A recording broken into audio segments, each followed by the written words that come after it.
Welcome to episode 6 of More Than Just Maps. I'm your host, Ollie Powers. This podcast was created with the intent to help anyone in the GIS field get from where they are now to where they want to be that your first job, a career move, or just improving your GIS game overall. Episode, I conclude my interview with Keri Brennan. We discuss how Keri's career evolved from teaching as an Esri instructor to teaching workshops for URISA to being one of the head instructors of the URISA GIS Leadership Academy. We also discuss the difference between a manager and a leader in the GIS community, and how becoming a GIS leader is everyone's responsibility, whether you are a loud or quiet leader.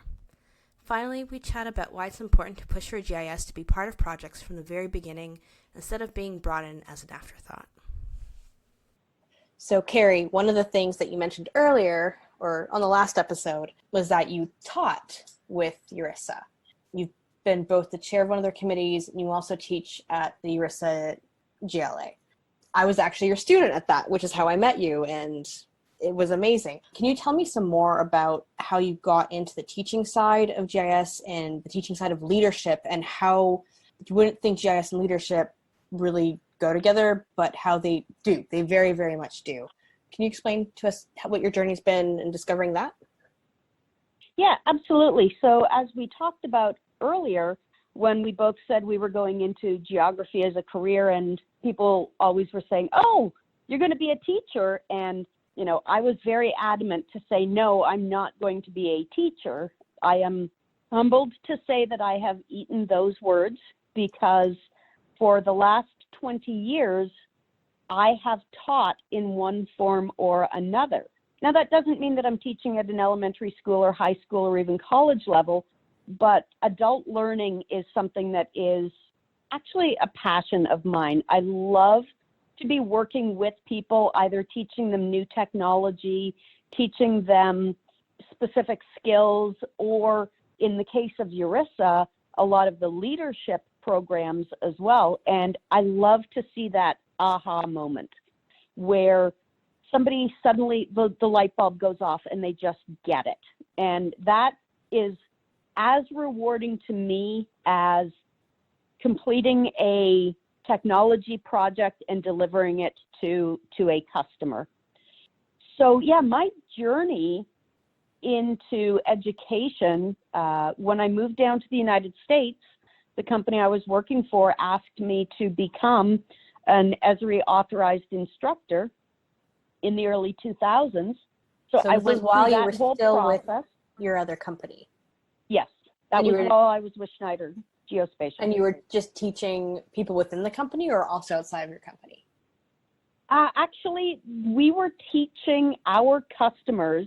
So at the time, we were doing a lot of data conversion projects, converting local government's GIS data into Esri format. And then I was teaching them how to use the software in order for them to perform their own data maintenance. Okay. And then, like I said, in 2005, I went to my first URISA conference in Kansas City and became involved at that point with what was then known as the Workshop Development Committee. That is part of the Professional Education Committee today in URISA, and started working on doing workshop reviews, had the opportunity to become an instructor with URISA, teaching a couple of classes, and then myself and a few other people co-wrote a couple of workshops, and I started teaching for URISA in that fashion. And then when the Leadership Academy came on, I kind of naturally rolled into becoming an instructor with the GIS Leadership Academy as well. It has been, for me, an incredibly interesting journey, seeing everything from sitting around at a conference with a bunch of your coworkers and discussing what should be the best course to create potentially, and to really working out what the course outline should be, what the learning objectives should be, what useful things should a student leave that class with, is is amazing. And then actually building out the content and delivering it. From a leadership standpoint, I personally believe that leadership within the GIS community is one of the hallmark tenets that we have as a profession. What I mean by that is very often I will work with, say, local governments, and they're implementing. So at the moment, I work in a public safety environment. So a lot of next generation 911 data creation, data maintenance, things like that. And what I find is sometimes GIS is a forgotten component of the, yes, it is an afterthought. Oh, we have GIS, so it will fit perfectly into, you know, any new application that. Famous last words. Exactly, yeah. And so as a leader in the GIS community, it's important if you're working at a local government level or you're working at a private company level to make sure that your voice is heard.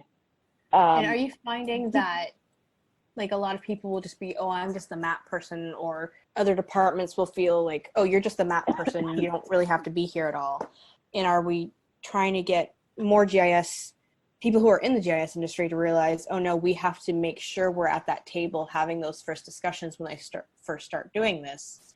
I mean, I've experienced this at the municipalities that I've worked at, where what you just said, oh, we have GIS, it'll fit perfectly, and it breaks everything. Versus by the time I left the last city I worked for, it was, we need GIS in here on day one, and we're going to get you guys working on board so when this launches, it launches smoothly. But people don't realize the amount of work you have to do to get to that table for that very first meeting. What I am seeing now is it started out originally as, oh, well, yeah, we've got this GIS thing. They kind of do their own thing. And then as we've been talking, the proliferation of GIS and geospatial data into everything, it suddenly became, oh, well, no, we really do need them. And then to a certain degree, I think you saw a transition where people were like, oh, yeah, we already have it, so it's already there. We don't have to worry. It'll fit into any project that, you know, that we're working on. And of course, being kind of boots on the ground GIS people, we know that that's not always the case. I'm definitely seeing a shift today where the GIS professionals are being brought to the table, and they're being brought to the table early on so that their input can help drive, you know, the whole project potentially. Again, because I'm working in public safety right now, and there's a big push for GIS data, which has now become, or is becoming, mission critical data layers within the 911 call routing. It's important that GIS is at the table when new public safety systems are brought in, because that data is as important as having a high-speed internet connection or, you know, new high-speed processor computers. Yeah, I don't think a lot of people understood how slow a lot of government agencies were to bring that stuff on board. I know there's been numerous things in the news where somebody's died because a fire truck or a police car couldn't get somewhere on time. They had routed them to the wrong spot. And people have gone back after and like, well, Google got me here. Well, emergency services doesn't use Google. They have very sophisticated software. But if it's not working with the GIS properly, that's when you're literally risking people's lives at that point. And a lot of people just don't realize how slow that shift has been. And it's now starting to pick up speed, I think. Absolutely. But here's the thing that I find very interesting. We all know people in our industry, in the GIS profession, that are the best technical people you will ever meet. They are quite happy to sit at their desk, make sure that data quality is at its highest level. And when you ask them what their career kind of path is, what their career goal is, They're like, well, I'm here. I've kind of hit the pinnacle of my career. Yep. Whereas you'll have other people that will say, oh, well, I want to eventually become a GIS manager, a GIS, consultant, whatever it is. And I'm going to ask a question of you. All Is right. either one of them less a leader in the GIS community? They are definitely not. That the person who thinks they're at the pinnacle of their career, you're just there entering data, making sure it's correct, making sure everything, they may not think of themselves as a leader, even though they are. I totally agree. And that's why things like the GLA is a great resource to be able to show both people on a management track or people on a technical track of their career that you can be a leader without being a manager. In fact, management and leadership are two very different things. Even people who they go into management, like they'll worked up their way the GIS ladder, if there is one, and now they're a manager and they've been a manager for 6 years now. They're actually probably not the person you want to go to. You want to talk to John, who's been at his desk every day for the last 16 years, learning this technology and who's making sure that data is great. He's the person you want to go to learn new stuff, not your manager, because your manager is now going to be focused on making sure the team has what they need. They don't know the specific technical side of it anymore. So they are absolutely a leader. Yes. And, the other interesting thing as well is, how do I want to say this? Being part of an organization like URISA absolutely helps you to become an industry leader. Now, we're not all going to be Jack Dangermond because there's really only one of him. But can you be a leader within your own community? Absolutely. I'm shaking or nodding my head at you right now. Obviously my experience is with URISA, and I've been with URISA for over 15 years. I also work closely with Indiana Geographic Information Council. I'm also a member of NENA, the National Emergency Number Association, where I'm also an instructor for them. And for me, the passion of being part of a professional organization, or in my case, like half a dozen of them about, is my ability to interact with people at the Leadership Academy, people at conferences, people at local chapter levels, where you really get the opportunity to see who the leaders are in your community and learn from them.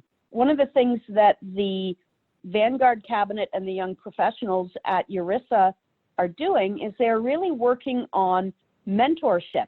I think a lot of people think of mentorship as the old guard passing knowledge on to new, younger professionals or people new to this profession.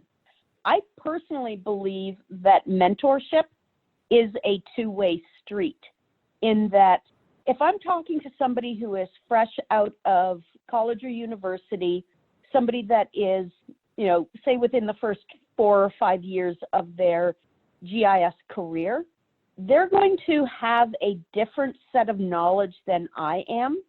Obviously, like you said, they may have more technical knowledge, which I can absolutely use that. But there's also a certain amount of, I'll say, bravado. There's no fear in trying new things, going in and maybe programming a script. Yeah, they haven't quite, started to work within the guidelines of, say, a bigger organization. And for me, that is, amazing. And there's a lot of passion involved in that. And, we absolutely need to be able to foster that across every person's career level, and talk about leadership in terms of, again, not necessarily a leader being your boss, but if you look around in any organization, there are natural born leaders. especially in the GIS community. Somebody that will organize a lunch and learn to help your coworkers fill out, say, their GISP application. You know, get together in a conference room, pull up a couple of computers, and people work through it together. You go to a conference and you see some really great either technical or leadership type of presentations, bringing that knowledge back to your coworkers. You may not see that as I'll say a leadership move, but that absolutely is. You're passing your knowledge on to somebody else.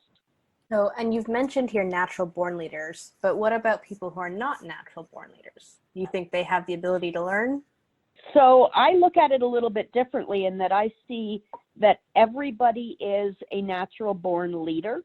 It's just a matter of where their leadership falls.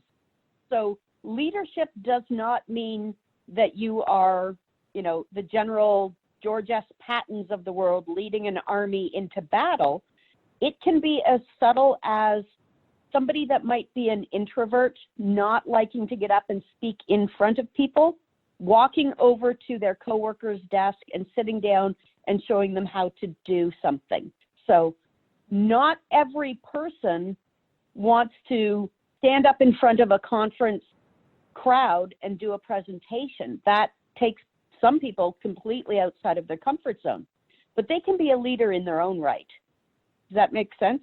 That makes perfect sense. No, it's good to know that you don't have to be the showy management type to be a leader. You can be a quiet leader, whether it's just giving somebody some encouragement or quietly showing how to do something. They don't have to be organizing lunch and learns or standing in front of conferences. So it's nice to know for a lot of people who don't fit that mold, that they can still do their part. Yeah, leadership comes in all sorts of different shapes and sizes and flavors, if you will. And the people that participate at the GLA, now you were at the offering in Toronto in, yes, I think it was August of 2019. Mm-hmm. And there were 50, 60 people in the room for 5 days. Yep. And if you go around the room and start thinking about all the different people at all the different tables, were definitely the showy, I have no problem getting up in front of everybody and talking about what's going on people. And then there were people that were as equally engaged, but they were more quiet listeners. If you look around your office, you're going to see the exact same dynamic. If you go to a conference, you're going to see the exact same dynamic. It's important to understand not just kind of leadership, but the psychology of the way that people act and interact. When I started with Schneider Geospatial, they had you do a personality test called the Personality Index. And it's not unsimilar to, like, say, a Myers-Briggs or a StrengthsFinder type of a test, which really just kind of talks about what your inherent passions are, where you are basically where you are a leader, what are your strong points versus what you might not be strong at. Like for me personally, if I look at my strengths and my weaknesses, my strengths are doing stuff like this, standing in front of an audience or speaking on a podcast and being very engaged, kind of very impassioned, things like that. For me, the opposite is I am not overly analytical. Things like that just are not me. So as a leader, should I go and try to become a better analyst? No, because I won't find any passion in that. What I do need to do, though, is find people that are my complete opposites. So find people that have really good strategy and build those out as a team, where one person might be the loud, boisterous, I want to get up in front of an audience all the time leader. Pair yourself with somebody who is much more quiet leader.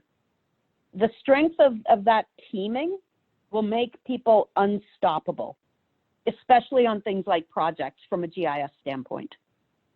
I love that. And you have, it's not just one person carrying the torch, you have several. So when someone falls down, there's someone else there to pick him or her up. They're not, the entire thing's not going to fall down, which I think Exactly. a lot of projects and a lot of the way things are done is it's dependent on one person. And when that person falters, whether it's for whatever reason, their life is getting in the way, job is getting too hard, the project is just difficult, they got sick, their kid is sick, something like that, it'll always just fall through. But when you have several people leading that team or leading that project or whatever it is, they're there as backup, and the weight is distributed evenly, so it's not just all falling straight to the ground. And I think that's really important, and a lot of people still don't realize that. Exactly.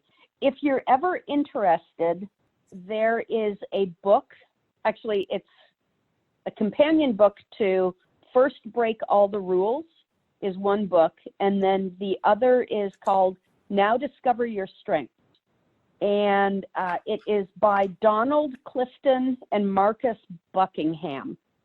And it is an amazing book written in 2001 that basically walks you through looking at what your strengths are and how to maximize them. You know, this falls not just into GIS leadership, but just leadership in general, where you can understand kind of where your strengths are. You have to look at yourself with unclouded glasses, though, and sometimes be very honest with yourself. But it is Which a can great be incredibly companion. difficult. Very difficult, yes. But, you know, these are kind of the hallmark tenets of leadership. And leadership in GIS is something that we have a lot of, but we absolutely need more of. Again, what we've been talking about this whole time is you don't have to be the stand up in front of 300 people talking leader. You can be a quiet leader as well, and lead by example, lead by design. Yeah, it's so very true. And I'm glad we're talking about that, because so many people think, well, I feel there's a huge mentality out there sometimes, well, that's not my job. I don't get paid enough for this. They'll just come up with whatever excuse, but it really is your job. It doesn't say it in your job description, but that other duties as assigned, that kind of falls into there. It's your responsibility to make sure that the team is moving slowly if you're part of the team, even if you're not the top person. It's still there. Right. But in the same respect, if you run into somebody who says, oh, well, that's not my job, there could be, I'll say, extenuating circumstances as to why they are saying that. It takes them so far outside of their comfort zone that they would rather just say, it's not my job, I'm not responsible. There are other ways that you can empower and impassion people, not just by having them be part of the loud, boisterous team. I think that's a very interesting and kind of challenging thing, especially as any leader within the GIS community, is how you encourage your coworkers to also be leaders. Yeah, and that's a whole other topic of discussion there. The amount of literature and videos and audio that's on that is astounding. I've been getting into that for the last few years, and I am nowhere near finished even scratching the surface of that. There are so many great authors of, I don't like to use the word self-help, but oftentimes that's kind of the area that they lump these books into. An author named Lencioni does some really great books on leadership. You know, Simon Sinek, if you just go on YouTube and take a look at some of the stuff that he has to say, it's really interesting. Something that we haven't really touched on, and I'm kind of going on a tangent here, I do apologize, but when I mentioned Simon Sinek, this definitely brought up this thought, is we are in an environment today where we have potentially 4 generations working in the same community, in the same office. So you might have a GIS manager who is of retirement age, might be considered a baby boomer. You'll have people like myself that are fully and completely Gen Xers, Gen Ys, and then the new generation that are now coming into the workforce. And as a good leader, it's never a bad idea to do just a little bit of research to understand that a baby boomer wants you to pick up the phone and call them. A Gen Xer, send us an email. A millennial, send me a text. So there are all these different ways to just communicate even. And again, as a good leader, if you're, say, managing a team or you've got members on your team that span all those generations, understanding how to communicate is the hallmark of good leadership as well. I definitely agree. I know we mentioned this during the GLA, but this has been an excellent reminder of that. So thank you.